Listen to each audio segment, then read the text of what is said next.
This is another boat being launched at the Düsseldorf show this year. It's the Sunseeker Manhattan 68. Now, they claim that it's a new boat. It is, but it's not quite an all-new boat. It does in fact replace the Manhattan 66 and use the same hull, but they have made a lot of differences. And I'm not just talking small detail changes. They've made some significant differences to the layout, the way it works, and some of the major features. So let's run upstairs, take a look on board and see what they've done. So, first things first, the tricky bit, price. It starts at 1.75 million ex-tax. Not insignificant, but you do get a lot of boat for that, including engine options up to 2,400 horsepower in total for a top speed of 32 knots. But look, this is where the really exciting stuff starts to happen.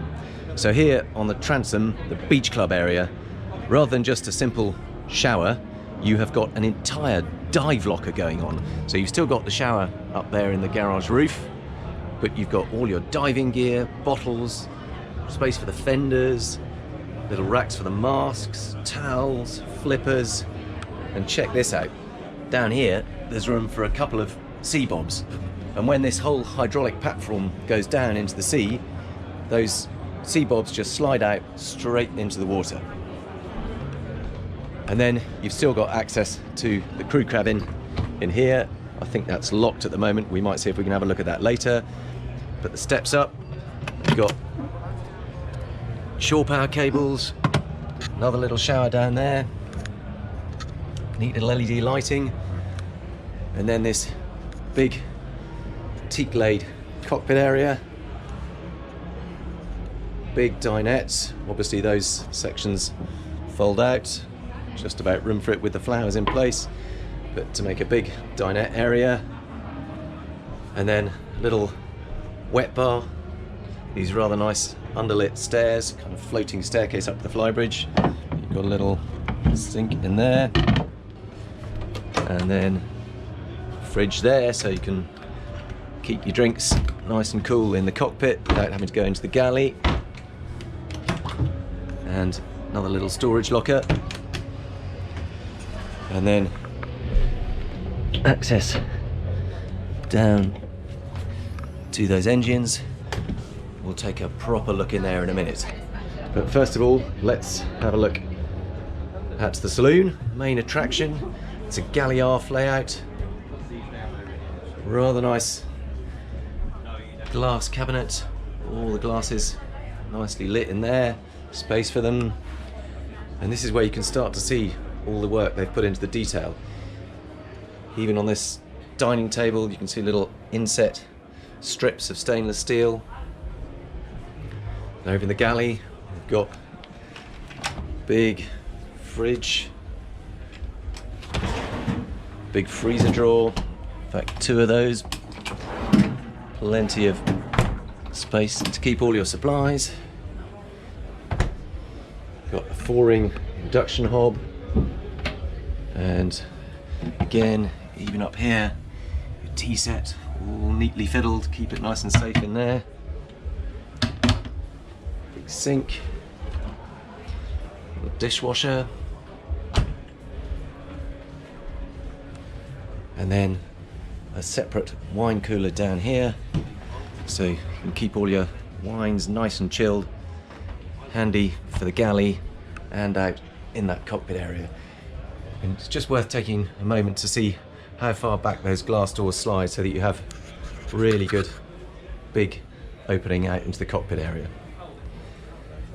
You've got these big side windows, and one change they've made here is there used to be a little slash of GRP that came down, but by getting rid of that they've just opened it all up to make even more space. So there's a little step up into the main seating area, but you can get a size of that side window there, and the lounge area. And then there's a rather nice little L-shaped seating area here so that you can face forward underway, keep the skipper company. Got a couple of nice little lockers there, actually really quite deep. Lovely leather finish, little recesses. It's just, again, that level of detail. Over on the helm station itself, all glass bridge, glossy black surface does show a few fingerprints. And then of course the multifunction wheel, throttles, and a Zentia joystick. So even though it's a shaft drive boat, you can still got that one-touch berthing, and then an electric door, side door out onto the deck. Helm seat with a fold-up bolster, so you can stand there. Even that foot support is neatly done with little stainless steel inserts. Now the other thing they've changed up here is that there was always separate access to the master cabin, but rather than it being down in the starboard quarter where it was in the old 66, they've moved it over here. So you've got separate access behind this TV going down into the master cabin. So let's take a little peek down here. And this is the master cabin. Really good headroom and very completely flat floor.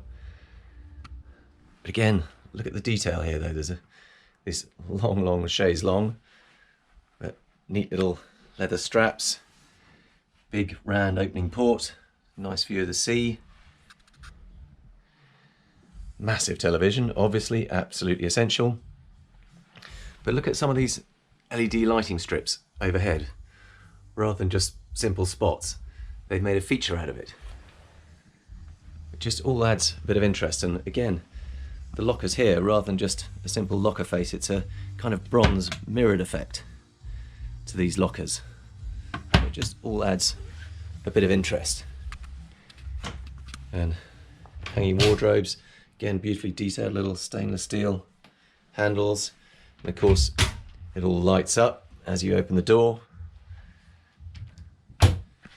And again, over on the vanity unit, you can see the nice little underlit, so you can put things in there. They're going to stay safe. You've got a little fiddle rail to hold them in, but nice soft touch drawers. Obviously they all close in, and there's not even a single handle. It's all just carefully concealed to keep it nice and clean. And then under there, I think we've probably got, oh no, it's not a vanity unit, we've got the drawers there. And of course, you've got ensuite bathroom, big mirror, nice stylish basin, and of course, big walk-in shower with an overhead rain shower as well as a handheld one. So then if we walk back from the master cabin, go back up the stairs into the saloon again, and so you've got separate access to the guest areas. So go down the central staircase here, forward into the VIP cabin. Again, some nice hull windows there, similar kind of detail work. Got these stainless steel door handles, again big lit wardrobe, nice little sort of display case, nice concealed lockers everywhere, big television, and ensuite bathroom. Again, really nice sort of natural stone finish in here, and similar kind of deal with the sink, and of course separate marble lined shower, nice veined marble. You can probably see some of the detail work there. And then if we go back out, we've got one twin guest cabin here, actually quite decent sized beds and certainly plenty of headroom. I can easily stand in here. You can probably see how much headroom there is. I'm 6'1", so there's a good 4 or 5 inches above me. And again, that in the deck head. Now this doesn't have its own ensuite bathroom, but there is a bathroom that it can use, which also doubles as a day heads. You don't have to go into the cabin to access that. And then over on the other side, there's another twin cabin here. Again, good sized beds, and actually quite a lot of floor space in here. Again, if I go down, right down into the depths of the cabin, you can get a good idea. There's quite a big lobby area leading into that. Plenty of headroom again. and another cabin. Sorry, another locker. But like the other guest cabin, that has to share the day heads. So back in the cockpit, I just wanted to show you what happens when you shimmy along these side decks. Again, you've got that lovely flush fitting glass all the way along there. But once you come up on the bow area, there's quite a lot going on here. Another thing to notice, see these guardrails? They've added a second lower level to the guardrail, which just makes the whole thing sturdier and a bit classier. So, we've got the ubiquitous sunbeds up front with prop-up headrests to give you some support, and then a really nice U-shaped seating area with a really chunky fold-out teak table. You can see you've got cup holders underneath, or if you want to eat, you can spread the table out and have a full-sized area. You could happily have your sundowners there or your breakfast on the table. A couple of good-sized lockers either side. Keep ropes and fenders in there. So a really usable, sociable space on that side too. I couldn't resist showing you this area, the engine room on the Manhattan 68, with these two big V8s providing the power. You've got the generator over on that side, got the hot water tanks, and then over here you can see the quick gyroscopic stabilizer. Means you don't rock and roll even when you're at anchor. That'll keep you nice and steady. Got these little perspex hatches giving you access to all the electrics, and forward you've got all the filters down there, glass tops them, so you can see if anything gets picked up into the raw water supply. It's nicely lit down here. It's not quite standing headroom, it's probably about 5'8" or so, but you can actually get around both of the engines without too much trouble. So there's one more area to look at, and that is the flybridge, the heart of every Manhattan. So up these floating teak steps to the flybridge, and it's pretty substantial. There's a big old wet bar, grill obviously, nice chunky Corian tops to the sink, big fridge one side, and of course ice maker the other. Everything you need to keep your guests fed and watered.